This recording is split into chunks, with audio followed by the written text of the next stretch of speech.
귀한 주님 앞에 나온 성도님들을 주님의 이름으로 환영합니다. 우리 찬송가 569장 함께 찬양 드리겠습니다.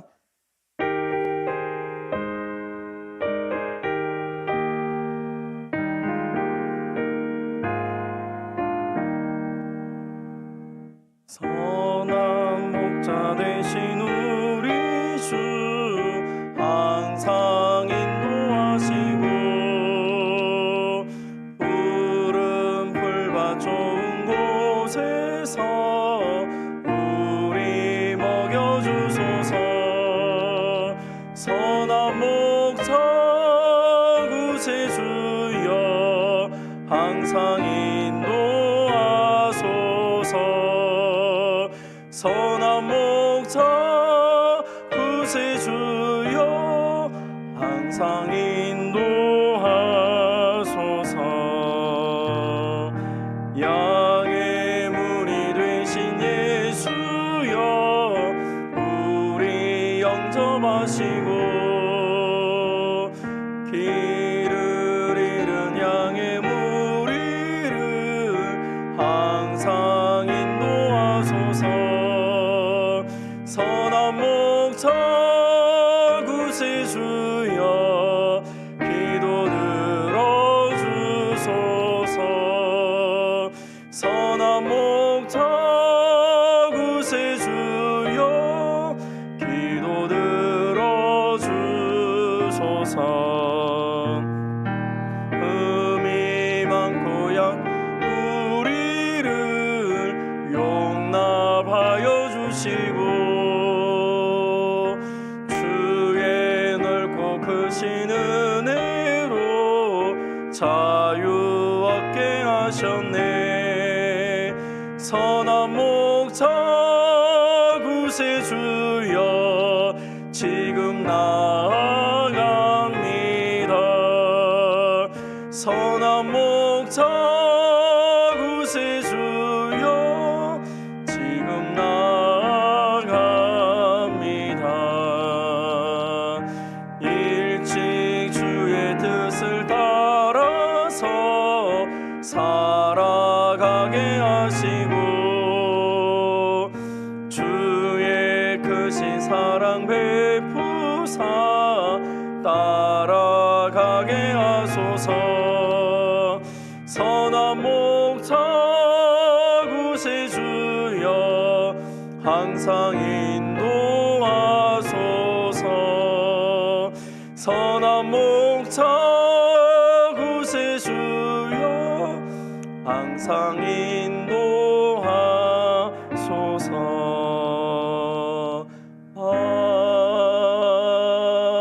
아멘. 오늘 우리 계신 하나님의 말씀은 요한복음 10장 1절에서 6절까지 말씀입니다.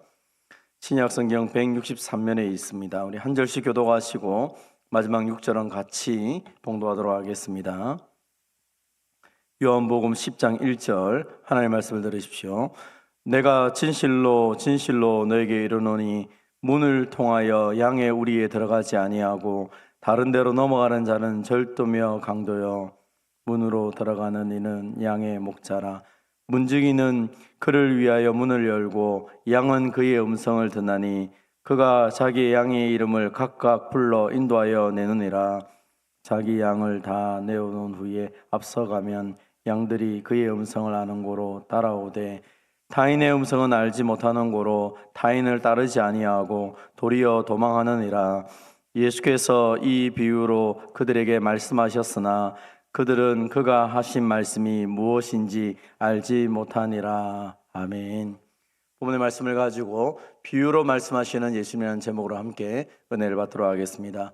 오늘 본문은 예수님께서 목양에 대해서 비유로 말씀을 하고 있습니다. 두 가지로 말씀하고 있는데요. 첫 번째로 문에 대한 비유죠. 1절 2절입니다. 내가 진실로 진실로 너에게 이르노니 문을 통하여 양의 우리에 들어가지 아니하고 다른 데로 넘어가는 자는 절도며 강도요라고 얘기합니다. 어떻게 보면 당연하지 않습니까? 문을 통하여 들어가는 사람이 목자고 문을 통하지 않고 다른 데로 울타리를 넘어간다든지 하는 사람들은 다 절도며 강도일 것입니다. 그리고 두 번째로 예수님이 비유에 대해서 양의 목자에 대해서 비유를 설명하고 있는데요. 3절에서 5절입니다. 문지기는 그들을 위하여 문을 열고 양은 그의 음성을 듣나니 그가 자기 양의 이름을 각각 불러 인도하여 내느니라. 자기 양을 다 내온 후에 앞서가면 양들이 그의 음성을 아는 고로 따라오되 타인의 음성은 알지 못하는 고로 타인을 따르지 아니하고 도망하느니라. 문지기가 목자를 위해서 문을 열면 양은 목자의 음성을 듣고 따라가게 되는 것이죠. 그래서 목자가 양의 이름을 하나씩 하나씩 불러내면 양들이 다 나올 것입니다. 다 나오고 나면 그 목자가 앞장서면 양들은 그 목자를 따라서 가게 됩니다. 그 당시에 모든 이스라엘 백성들은 이 이야기가 평상시 원래 자신들이 살아가는 삶에 대한 이야기이기 때문에 이 이야기를 이해 못할 사람이 아무도 없습니다. 그런데 오늘 본문 6절을 보십시오. 예수님께서 이 비유로 그들에게 말씀하셨으나 그들은 그가 하신 말씀이 무엇인지 알지 못하느니라 라고 얘기합니다. 다 아는 상식적인 이야기, 그리고 거기에 있는 모든 사람들이 이해하지 못하는 사람이 없을 만큼 다 아는 이야기를 했음에도 불구하고 모든 사람들은 잘 몰랐다라고 말씀을 하고 있습니다. 왜 그렇게 되었습니까? 사실 예수님이 비유를 통하여서 설명한다는 것은, 이 비유라는 것은 가장 쉽게 알아듣게 하기 위해서 하나의 비유를 들어 설명하는 것인데 예수님이 종종 사용했던 방법입니다. 예수님은 마태복음 13장에서 비유를 설명했던 이유 중에 하나를 설명하면서 그들은 듣기는 들어도 깨닫지 못할 것이요 보기는 보아도 알지 못할 것이다 라고 말을 합니다. 비유라는 것은 아는 사람에게는 선명하지만 오히려 이 비유를 통하여서 그들이 들어도 무슨 말인지 모를 수도 있다라고 말씀을 하고 있는 것입니다. 잘 설명하기 위해서 비유를 설명했지만 그 비유는 오늘 본문에 보면 예수님의 음성을 알아들을 수 있는 사람들, 그 양들은 다 알아듣지만 그렇지 못한 사람들은 알아들을 수 없다라고 말씀을 하고 있는 것이죠. 일반적으로 이 목양에 대해서 목자와 양에 대한 비유를 구약성경에서 보면 왕과 백성의 관계라든지 하나님과 이스라엘 백성들의 관계를 설명할 때 양과 목자에 대한 비유를 설명하곤 합니다. 오늘 본문의 예수님의 이 비유를 통하여서 예수님은 예수님 자신과 바리새인들을 대조하고 있습니다. 지금까지 우리가 7장에서 9장까지 살펴보면 얼마나 이 바리새인들이 이스라엘 백성들을 향하여서 강압적으로 얘기하고, 특별히 예수님을 메시아로 고백하는 사람은 출교를 시킬 만큼 백성들을 위협하고 있는 것을 보게 됩니다. 그리고 사회적인 약자들, 맹인이라든지 날 때부터 이렇게 걷지 못한 사람이라든지 신체적으로라든지 여러 정도로 약한 사람들에 대해서는 아주 잔인하게 가르쳤죠. 날 때부터 맹인된 사람은 죄 때문이다 라고 아예 선언을 하며 병자나 약한 사람들을 무시했던 것들을 보게 됩니다. 이러한 것들은 에스겔 34장 2절 이하에 보면 그 당시에 에스겔 당시에 하나님께서 에스겔을 통하여서 비판했던 이스라엘 백성들의 모습과 비슷합니다. 에스겔 34장 2절을 보면 하나님께서 주 여호와께서 말씀하시되 자기만 먹는 이스라엘의 목자들에게는 화 있을진저 하면서 비난을 하고 그들을 저주하고 있습니다. 목자들이 양떼를 먹이는 것이 마땅하지 아니하냐? 너희가 살찐 양을 잡아 그 기름을 먹으며 그 털을 입되 양떼는 먹이지 아니하는도다. 양떼를 먹이는 것이 목자의 사명임에도 불구하고 목자들은 양떼를 먹이지 않고 자기 배만 배부르며 살아가는 시대가 바로 이 에스겔 당시의 시대였죠. 그래서 이 남유다가 멸망을 하는 것을 보게 됩니다. 올바르게 하나님의 말씀을 전해야 될 목자들이 백성들에게 하나님의 말씀을 전하기보다는 백성들의 그 필요를 외면하고 그들 마음대로 살았던 것이죠. 그래서 하나님께서는 이 이스라엘 백성들의 그 지도자들과 그리고 왕들이 하나님을 온전하게 섬기지 못했기 때문에 그들을 심판하면서 하나님이 기뻐하시는 목자를 세우겠다라고 예언을 하는 것이 등장하게 됩니다. 예수님은 당시에 이 바리새인들의 모습이 그 에스겔 당시에 하나님께서 비판했던 그 이스라엘의 목자와 비슷하다라는 것을 설명하고 있습니다. 그러면서 이제 자신이 어떤 분이신지를 구체적으로 설명하고 있습니다. 다시 한번 더 보십시오. 2절에 보시면 문으로 들어가는 이는 양의 목자다라고 얘기합니다. 바리새인들은 스스로 자신들이 지도자라고 말했지만 그들은 실상은 강도 같은 사람들이었죠. 그들은 하나님의 영광을 도둑질했고 그들은 존경받기를 좋아했으면서 스스로 의롭다고 여겼지만 백성들에게 올바르게 하나님의 말씀을 가르치거나 하나님을 만날 수 있는 역할을 하지 않았습니다. 문으로 들어가지 아니했던 강도와 같은 자들이 바로 이 바리새인들이었다는 것이죠. 그러면 예수님 어떤 분이십니까? 오늘 본문에 보면 하나님의 나라에 대해서, 하나님에 대해서 유일하게 가르쳐 줄 수 있는 분이 누구입니까? 예수님이시죠. 그래서 예수님이 양들의 문이라고 설명하시면서 그리고 예수님을 통하여서 많은 사람들이 제대로 된 하나님 나라를 누릴 수 있다라고 말씀하는 것입니다. 예수님만이 생명에 이르는 길이요 진리요 생명이 되어서 하나님께로 갈 수 있는 유일한 문인 것을 백성들에게 또한 말씀을 하고 있는 것입니다. 사랑하는 성도 여러분, 예수님을 통하여서 하나님의 은혜를 경험하고 예수님을 통하여 생명을 누리는 저와 여러분이 되시기를 바랍니다. 예수님만이 올바른 문이라는 것이죠. 또 뿐만 아니라 이제 그 3절에 보면 예수님은 목자로서의 역할에 대해서 설명을 하고 있습니다. 3절을 보십시오. 문지기는 그를 위하여 문을 여고 양은 그의 음성을 듣나니 그가 자기의 양의 이름을 각각 불러 인도하여 내느니라 라고 얘기합니다. 목자가 양의 이름을 하나씩 부른다는 것입니다. 목자는 양을 잃어버리지 않습니다.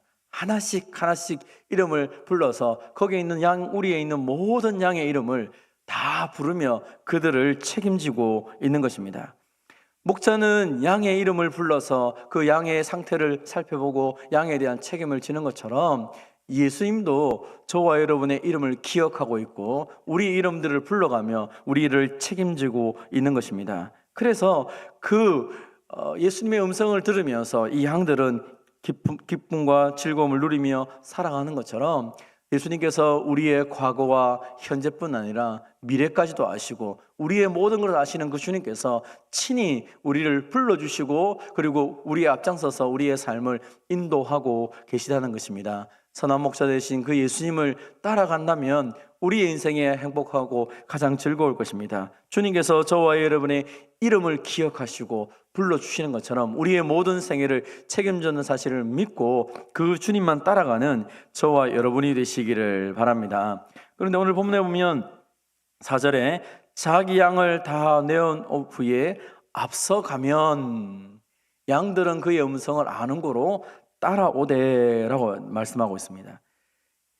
목자는 앞장서고 있고 그 목자의 음성을 듣고 양은 따라갑니다. 혹시 양들이 아마 목자의 음성을 듣고 따라가지 않는다면 둘 중에 하나겠죠. 하나는 그 목자가 자기의 목자가 아니든지 아니면 양이 너무 오랜만에 목자의 소리를 들어서 어디로 가야 될지 몰라서 길을 헤매는 경우도 있을 수도 있을 것입니다. 여러분, 우리가 예수님의 말씀을 들으면 저것이 예수님의 말씀이구나 아니구나 하는 것을 쉽게 분별할 수 있어야 됩니다. 그런데 많은 사람들이 저것이 하나님의 말씀인지 아니면 저게 사람의 말인지 분별을 잘 못하는 이유는 무엇일까요? 대부분의 그 분별을 하지 못하는 이유 중에 하나는 하나님의 음성, 하나님의 말씀을 가까이 하지 못했기 때문에 그럴 수도 있을 것입니다. 만약 날마다 주의 말씀을 묵상하고 주님의 은혜를 누리고 있다면 저것이 당연히 하나님 말씀이라는 사실을 누구보다도 잘 알 것입니다. 그러나 지금 나의 목자가 누구인지 알지 못하면 갈팡질팡할 수밖에 없는 것이죠. 사랑하는 성도 여러분, 하나님의 말씀을 통하여서 늘 말씀을 묵상함을 통하여 하나님이 오늘 나에게 주신 말씀을 깨닫고 그 말씀에 순종하며 살아가는 저와 여러분이 되시기를 바랍니다.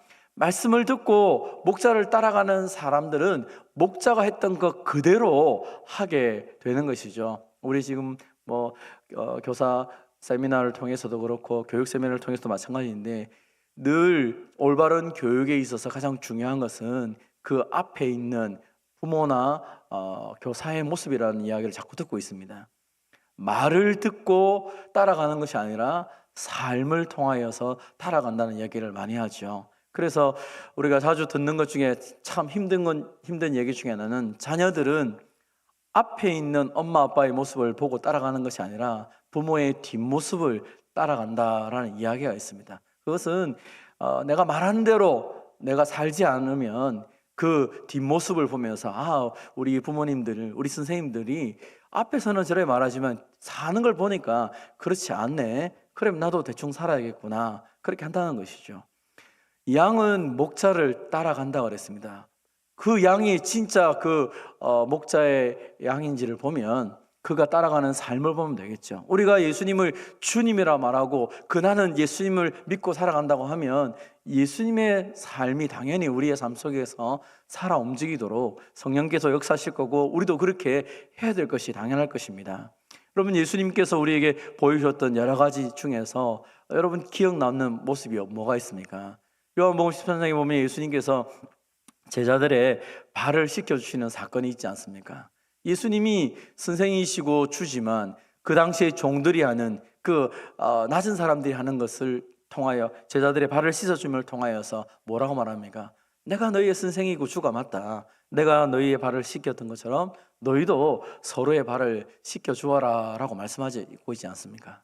만약 우리의 삶이 예수님이 우리를 사랑했던 것처럼 우리가 사랑하고 있다면 많은 사람들은 우리의 모습을 보면서 저 사람이 예수 믿는 사람이 맞구나 라고 표현할 것입니다. 예수님을 따라간다는 것은 그 말씀을 듣고 그 말씀대로 살아가는 것을 의미하는 것이죠. 오늘 저와 여러분이 예수님의 음성을 듣고 예수님의 말씀대로 살아감을 통하여서 나의 주인이 예수님이라는 사실을 증명하며 밝히며 살아가는 저와 여러분 되시기를 주님의 이름으로 축원드립니다. 하나님 아버지, 감사합니다. 말씀을 들을 때마다 하나님이 나에게 주시는 말씀으로 깨달을 수 있도록 은혜를 베풀어 주시옵소서. 내가 다 안다고 생각하고 내가 모든 것을 안다고 생각하여서 말씀대로 살아가지 않고 오히려 다른 사람을 향하여 강압적으로 말했던 이 바리새인들처럼 어리석은 자가 되지 않기를 원합니다. 내가 다 본다고 말하면서도 실제로 맹인으로 살아가고 예수님을 알지 못했던 이 바리새인들처럼 하나님, 우리의 인생 속에서 하나님을 안다고 말하면서도 내가 영적인 세계를 다 본다고 말하면서도 실제로 예수님을 주님으로 인정하지 않고 목자로 인정하지 않고 그렇게 살아가고 있다면 주님, 우리를 용서하여 주시옵소서. 하나님, 주의 말씀을 통하여 우리의 눈이 열려지게 하시고 하나님의 음성을 잘 들음을 통하여 주님을 따라가는 삶을 살아가게 하여 주시옵소서. 예수님 때문에, 양의 문이신 예수님 때문에 날마다 그 은혜를 누리며 살아가게 하시고 생명이 우리의 삶 가운데 풍성히 나타나게 하여 주시옵소서. 세월이 가면 갈수록 양이 살찌는 것처럼 하나님, 우리의 영적인 모습이 살이 쪄서 기쁘고 즐겁고 행복하고 복된 삶을 살아가기로 합니다. 예수 믿는 것이 얼마나 즐겁고 행복한지 그 기쁨을 누릴 뿐 아니라 그것을 함께 나눌 수 있는 복의 통로로 살아가는 우리 모두가 되게 하여 주시옵소서. 선한 목자이신 예수님을 따라가며 그 주님이 우리에게 주시는 푸른 풀밭 쉴만한 물가에서 많은 것을 누리며 복되게 살아가게 하여 주시옵소서. 뿐만 아니라 주님이 삶의 모습을 보여주셨던 것처럼 우리도 그렇게 살아갈 수 있도록 주님, 우리에게 능력과 은혜를 더하여 주시옵소서. 사랑하는 주님, 오늘도 우리에게 새로운 날을 선물로 주신 것을 감사합니다. 이 하루 주님이 주시는 그 은혜를 누리게 하시고 또 주님의 영광을 위해서 살아가는 복된 날이 되게 하여 주시옵소서. 지나온 세월보다 오늘을 살아가는 이 날이 복된 날이 되게 하시고 하나님, 오늘 우리를 통하여서 하나님의 일하심이 이 땅 가운데 드러날 수 있도록 은혜 위에 은혜를 더하여 주시옵소서. 교사 세미나가 계속 진행 중에 있습니다. 하나님 아버지, 교사 세미나를 통하여서 우리 교사들뿐 아니라 온 성도들이 하나님이 우리에게 주시는 그 마음들을 깨닫게 하시고 우리가 우리의 자녀들과 다음 세대들에게 좋은 선생님, 좋은 부모가 되어서 하나님, 우리의 삶을 통하여서 정말 이들에게 하나님의 나라가 온전히 전해질 수 있도록 은혜를 베풀어 주시옵소서. 수고하며 애쓰는 우리 교육자들과 교사들을 위로하여 주시고 하나님 아버지, 하나님의 나라를 먼저 누리며 하나님의 은혜를 먼저 누리며 그 기쁨과 그 즐거움이 우리 아이들에게, 우리 자녀들에게, 다음 세대들에게 전해질 수 있도록 주님 도우시고 역사하여 주시옵소서. 이 아침에도 주님 앞에 나와 기도하는 성도들 기억하시고 그 기도를 통하여서 하나님의 놀라운 은혜의 역사들이 가정과 직장과 교회와 이 땅 가운데 펼쳐질 수 있도록 주님 은혜를 베풀어 주시옵소서. 아버지, 도와주시고 특별히 하나님의 도우심을 간구하는 성도들의 그 모든 형편을 아시는 주님, 그 연약함을 치료하시고 회복시키시고 새 힘을 더하여 주시옵소서. 온 성도들의 가정 가운데 복의 복을 덧입혀 주셔서 하나님의 은혜 속에서 매일매일 살만나는 삶을 살아가는 우리 모두가 되게 하여 주시옵소서. 교회가 앞두고 있는 여러 가지 많은 일들이 있습니다. 주님 도와주시고 하나님의 선한 역사를 통하여 하나의 일들이 진행될 때마다 온 성도들이 기쁨으로 하나님의 역사들에 동참하며 하나님의 그 은혜에 감격할 수 있도록 주님 역사하여 주시옵소서. 주님께 모든 것을 맡겨드립니다. 살아계신 예수님의 이름으로 기도하옵나이다. 아멘. 개인적으로 기도하시고 돌아가도록 하겠습니다.